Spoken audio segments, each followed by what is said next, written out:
तो आप सभी का स्वागत है the traditional astrologer YouTube channel पर। मैं आनंद रेग्मी आप लोगों का कक्षा में स्वागत करता हूं। हम लोग मुहूर्त चिंतामणि ग्रंथ का अध्ययन कर रहे हैं और अगर आप पहली बार क्लास में जुड़ रहे हैं तो चैनल को जरूर सब्सक्राइब करें और अगर आपकी इच्छा हो तो क्लास को शेयर भी कर सकते हैं। आइए शुरू करते हैं। सुतपरिणयात् षड्मासान्तः सुतागरपीडनम् न च निजकुले तद्वद्वा मण्डनादपि मुण्डनम् न च सहजयोर्देये भ्रात्रोः सहोदरगण्यके न सहजसुतद्वाहो अब्धार्धे शुभे न पितृक्रिया। अब यहाँ पर बताया गया है कुछ कंडीशंस कि कैसे कैसे कंडीशंस में विवाह नहीं करना चाहिए या किसका विवाह किसके बाद नहीं करना चाहिए। रागी सुत परिणयात षड्मासांतः सुताग्र पीडनम न। सुत परिणयात, सुत अर्थात पुत्र, पुत्र के परिणय अर्थात पुत्र के विवाह के षड मास अंतः, षड मास 6 मास के अंतः अंदर के समय में सुताकर पीडनम, सुता यानी कि अपनी पुत्री का पर पीडनम न, विवाह नहीं करवाना चाहिए। ठीक है। अपने पुत्र के विवाह के 6 महीने के अंदर अपनी पुत्री का विवाह नहीं करना चाहिए। उसी प्रकार से अपने दूसरे पुत्र का भी विवाह नहीं करना चाहिए। केवल 6 महीना जब कंप्लीट हो जाए तो 6 महीने के बाद ही दूसरा विवाह करवाना चाहिए। सुत परिणयात, पुत्र के परिणय के अनंतर षड्मास अंतः, षड्मास अर्थात 6 महीने के अंतः, मध्य का जो समय होता है उसमें सुता कर पीडनम न, सुता अपनी पुत्री का कर पीडनम न, विवाह संस्कार नहीं करना चाहिए। उसी प्रकार से कहा निज कुले तद्वद्वा, तद्वद्वा यहाँ पर निज कुले शब्द के साथ जोड़ना है। निज कुल अपने कुल में, और अपने कुल में भी यहाँ पर 3 पुरुष के अंदर, 3 पीढ़ी के अंदर की बातें बताई गई है। तद्वद्वा उसी प्रकार से मंडनात् अपि मुंडनम न, मंडनात् मंडन से यानी कि विवाह संस्कार हो जाने के बाद मुंडनम न, मुंडन संस्कार नहीं करवाना चाहिए 6 महीने के अंदर। अगर आपके 3 पीढ़ी के अंदर किसी का विवाह संस्कार हो चुका है तो उसके 6 महीने के अंदर फिर से किसी व्यक्ति का मुंडन संस्कार नहीं करना चाहिए, किसी बच्चे का मुंडन संस्कार नहीं करवाना चाहिए। 6 महीना जब बीत जाए उसके बाद ही आप मुंडन संस्कार करवा सकते हैं। ये दो चीज हुआ। तीसरा, न च सहजयोर्ते भ्रातरोः सहोदर कन्यके, सहजयोः भ्रातरोः सहोदर कन्यके न देये। सहजयोः भ्रातरोः, सहज जो भाई है यानी कि जो सगे भाई है, एक ही माँ से उत्पन्न जो दो भाई है, ऐसे दो भाइयों को सहोदर कन्यके, एक ही माता से उत्पन्न दो लड़कियों को कभी भी नहीं देना चाहिए। यानी कि दो सगे भाइयों का विवाह दो सगे बहनों के साथ नहीं करना चाहिए। अब ये रीजन कैसा लगता है कि ये रीजन एक तरफ से सही भी लगता है, क्योंकि ऐसे में अगर जो नया रिश्ता जुड़ा है वो अगर खराब होता है तो कहीं ना कहीं जो पुराना भाई बहन वाला जो रिश्ता है, या जो बहनों बहनों वाला या भाई भाई वाला जो रिश्ता है वो भी खराब होने की संभावनाएं रहती है। अथवा एक अगर व्यक्ति का संबंध खराब हो जाता है तो वो चीजें दूसरे को भी इफेक्ट इफेक्ट करने लगती है। तो इसलिए भी ये जो चीजें होती है इसको अवॉइड करना चाहिए। दो सगे भाइयों का जो विवाह है वह दो सगे बहनों के साथ नहीं करना चाहिए। उसके बाद कहा न सहज सुता उद्वाह। ठीक है। न सहज सुता उद्वाह, सहज सुता जो दो सगे भाई है उनका विवाह भी साथ में नहीं करना चाहिए। ठीक है। जो जो सगे भाई होते हैं उनका विवाह भी एक ही साथ नहीं करना चाहिए। यद्यपि कहीं कहीं पे लोग कर देते हैं लेकिन यहाँ पर करने के लिए मना किया गया। सहज सुत उद्वाह ना, जो सगे भाई होते हैं उनका उद्वाह अर्थात विवाह भी मना किया गया है एक ही दिन में। उसके बाद कहा कि अवदार्दे शुभे न पितृक्रिया। शुभे, अगर कोई आपके घर में शुभ, कोई भी शुभ मांगलिक कार्य हुआ है तो उसके अब्द अर्धे, अब्द कहते हैं वर्ष को, वर्ष का अर्ध यानी कि 6 महीना, 6 महीने के अंदर न पितृक्रिया, पितृक्रिया नहीं करनी चाहिए। यानी कि श्राद्ध इत्यादि जो कार्य होते हैं वह 6 महीने के अंदर नहीं करना चाहिए। अगर आपके घर में विवाह हुआ है तो उसके 6 महीने के बाद तक जो है कोई भी पितृक्रिया अर्थात श्राद्ध इत्यादि नहीं करना चाहिए। लेकिन आप ये कर सकते हैं कि श्राद्धादि करने के बाद जो है विवाह कर सकते हैं, लेकिन विवाहादि मंगल कार्य करने के बाद पितृ कार्य नहीं करना चाहिए। उसके लिए यहाँ पर विशेष नियम के अनुसार मना किया गया है। आगे देखते हैं। फिर यहाँ पर कुछ नियम लगा दिए। मान लीजिए कहीं पे विवाह फिक्स हो गया है, लेकिन उसमें कोई 3 पीढ़ी के अंदर गुजर गया है। तो ऐसे में क्या होता है कि एक बार विवाह फिक्स हो जाने के बाद, क्योंकि अभी का जो समय है, हॉल बुक करना, कैटरिंग बुक करना, सजावट का जो सब चीज़ें ऑलरेडी बुक हो जाती है, गाड़ी से लेके सब चीज़ें। तो ऐसे में जो विवाह होता है वो कैंसल करना बहुत मुश्किल हो जाता है, या मान लीजिए कुछ भी ऐसे कंडीशंस आ जाते हैं जिसकी वजह से विवाह कैंसिल करना मुश्किल हो जाता है। तो वैसे समय में क्या करना चाहिए? तो उसके लिए यहाँ पर बताया गया है कि वधवा वरस्यापि कुले त्रिपुरुषे नासं व्रजेत कश्चन निश्चयोत्तरम मासोत्तरम तत्र विवाह इष्यते शान्त्या अथवा सूतक निर्गमे परैः। वधवा वरस्यापि त्रिपुरुषे कुले, कुले त्रिपुरुषे। वधवा वधु का, अथवा वरस्यापि अथवा वर का, लड़की का अथवा लड़के का, कुले त्रिपुरुषे, त्रिपुरुषे, 3 पुरुष में, अपने कुल में 3 पुरुष के अंदर कश्चन नासम व्रजेत, निश्चय उत्तरम। निश्चय उत्तरम मतलब जब विवाह निश्चित हो जाए उसके उत्तरम बाद में, यदि कोई भी कुले त्रिपुरुष से, अपने कुल में 3 पुरुष के अंदर कश्चन नासम व्रजेत, कोई व्यक्ति जो है नाश को प्राप्त हो जाए, यानी कि किसी व्यक्ति की मृत्यु हो जाए। वधवा वरस्यादि, वधु अथवा वर के कुले त्रिपुरुष से, अपने कुल में 3 पुरुष में कश्चन नासम व्रजेत, कोई भी व्यक्ति जो है नाश को प्राप्त हो गया है, यानी कि मृत्यु को प्राप्त हो गया है। कब?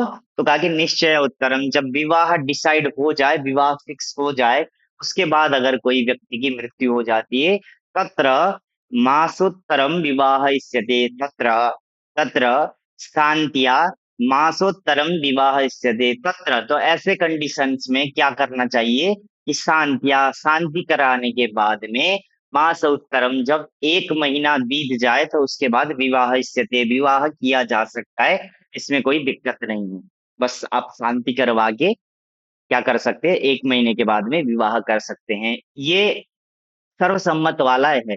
फिर उसके बाद कहा कि परे ही, यानी कि कुछ अन्य जो आचार्य होते हैं, किसी किसी आचार्य के मत में क्या है कि क्या कहा कि अथवा सूतक निर्गमे, सूतक का जब निर्गम हो, यानी कि सूतक जब बीत जाए उसके बाद भी आप विवाह कर सकते हैं शांति करके। ऐसा किसी किसी आचार्य का क्या है मत, ऐसा बताया गया है। तो यहाँ पर हम लोगों ने 2 मत देखे कि अगर कोई किसी की मृत्यु हो जाए 3 पीढ़ी के अंदर, तो शांति करके 1 महीने के बाद विवाह किया जा सकता है। दूसरा मत किसी-किसी आचार्य का हम लोगों ने देखा कि जब सूतक खत्म हो जाए तो उसके बाद भी शांति करवा के तुरंत विवाह किया जा सकता है। आगे देखते हैं। अब यहाँ पर कहा कि चूड़ा व्रतम चापि विवाहतो व्रता चूड़ा न निष्ठा पुरुषत्रयांतरे वधु प्रवेशाच्च सुता वै निर्गमः षड्मासतो वाब्द विवेदतः शुभः। कहा कि चूड़ा व्रतम चापि विवाहतः, यहाँ पर विवाहतः होना चाहिए था, विवाहितो हो गया है। ठीक है, विवाहतः, विवाह के बाद में, विवाह के बाद में यदि क्या हो, चूड़ा व्रतम चापि, विवाह के बाद में आप जो है चूड़ाकरण संस्कार, यानी कि वही मुंडन संस्कार, अथवा व्रत यज्ञोपवीत संस्कार, ये दोनों चीजें नहीं करना चाहिए। ठीक है, यहाँ पर आगे न इष्टा न शुभ, शुभ नहीं होता है। कहाँ पे शुभ नहीं होता है? तो कहा कि पुरुषत्रयांतरे, कोई 3 पीढ़ी के अंदर अगर किसी व्यक्ति का विवाह हुआ है, विवाहतः, विवाह से चूड़ाकरण संस्कार और व्रतम यज्ञोपवीत संस्कार को नहीं करना चाहिए। और ये कब नहीं करना चाहिए? तो नीचे एक लाइन मिलेगी आपको, षड्मासतः, 6 महीने के अंदर।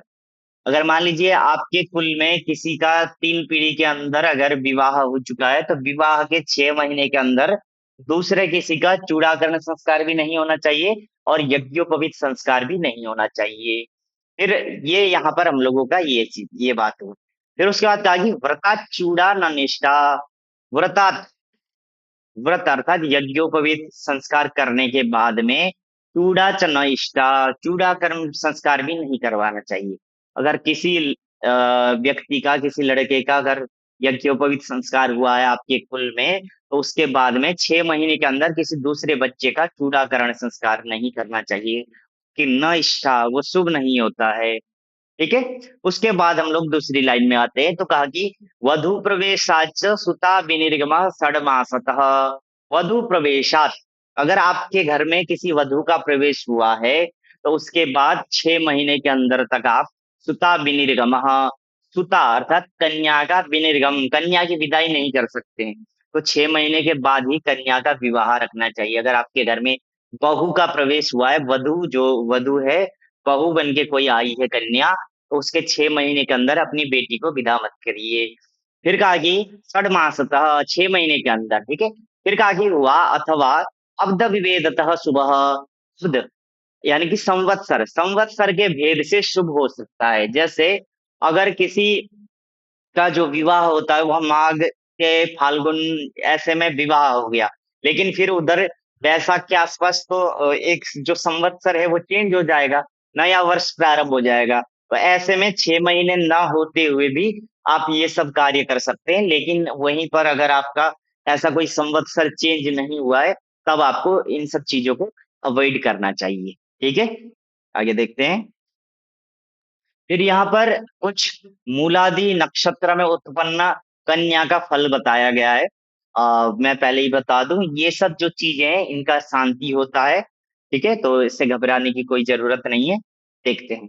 श्वश्रु विनाश महिजौ सुतराम विदत्तः, कन्या सुतौ निरतिजौ ससुरम हतश्च, ज्येष्ठा भजात तनया स्वधवाग्रजं च, शक्राग्निजा भवति देवर नाशकर्त्री।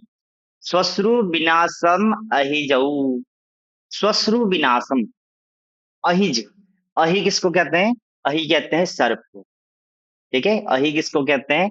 अहि कहते हैं सर्प को। और सर्प जो है वह आश्लेषा नक्षत्र के स्वामी है। तो आश्लेषा नक्षत्र में जो उत्पन्न जो कन्या है वह श्वश्रु विनाशम सुतराम, यानी कि अवश्य ही क्या है, श्वश्रु विनाशम, वह जो है सास का नाश करने वाली होती है। तो इसलिए ये शांति करवा देनी चाहिए बचपन में ही।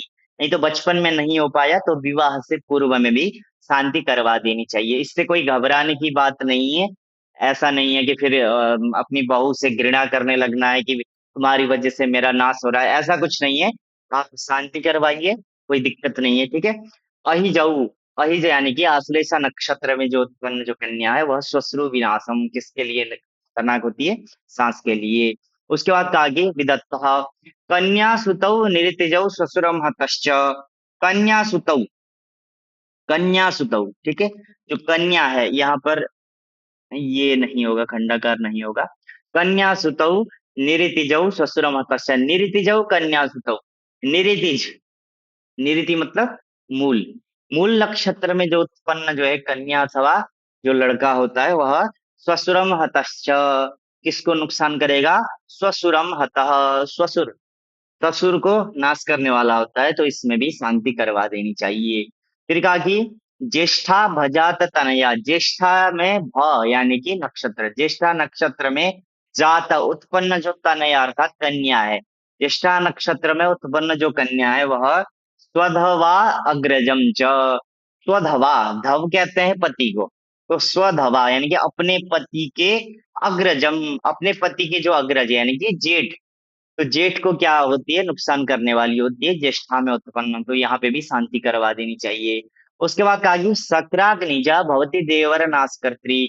शक्र कहते हैं इंद्र को, अग्नि कहते हैं अग्नि को। तो ये इन दोनों के ये जो दो देवता है वो किसके स्वामी है? तो ये जो दो देवता है वह विशाखा नक्षत्र के स्वामी है।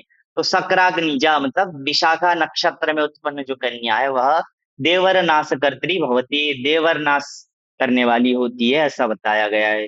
इसका उपाय करवा देना चाहिए। अभी यहाँ पर इसमें थोड़ा डिटेल में भी अगले श्लोक में बताएंगे कि कौन कौन सा चरण अच्छा होता है, कौन कौन सा खराब होता है। ठीक है।